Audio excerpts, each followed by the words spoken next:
ఆంధ్ర వంటలలో ఒక ప్రత్యేకమైనటువంటి రుచి మాగాయ పచ్చడి.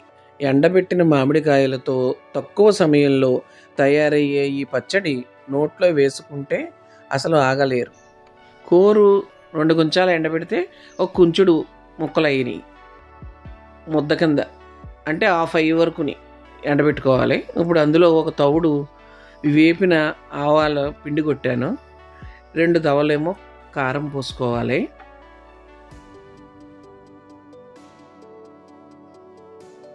2 తవల కారం పోసుకున్నాక కొంచెం ఎలుతుగా ఒక తవుడు ఉప్పు వేసుకోవాలి. పూర్తిగా వేసుకున్నాం అనుకోండి ఉప్పు కష్టమైపోద్ది.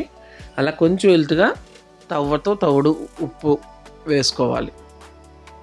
ఈ మూడిట్లని ఆ ముక్కల్ని ఎండిన మాగాయ ముక్కలు ఉన్నాయి కదా, ముక్కలు అంటే కూరు మాగాయ ఇది ఎందులో అయినా సరే నంచుకోవడానికి బాగుంటుంది.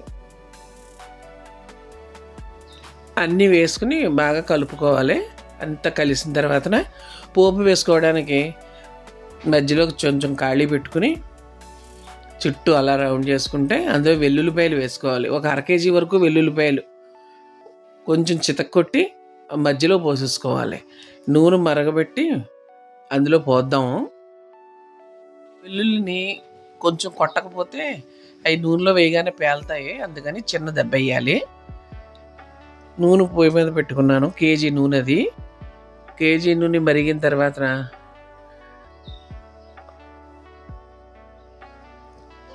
మెంతులు వేసుకోవాలి. ముందుగా అందులోని ఒక 2 గుప్పిళ్ళ వరకు మెంతులు, అంటే దగ్గర దగ్గర 150 గ్రాములు ఉంటాయి.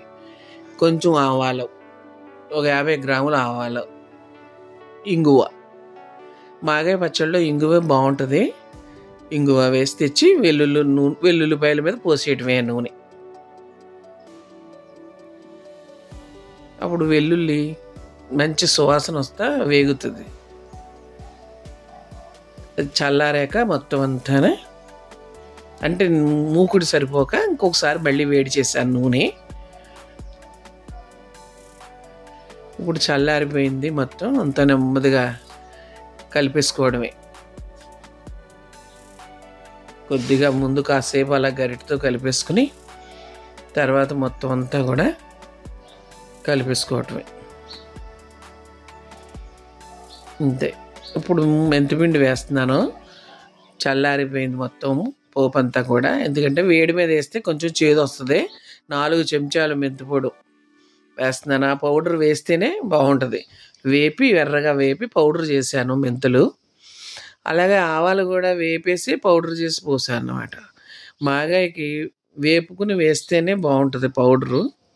పచ్చి వేస్తే ఆవకాయ టేస్ట్ వచ్చేస్తుంది. పచ్చడి తయారైపోయింది.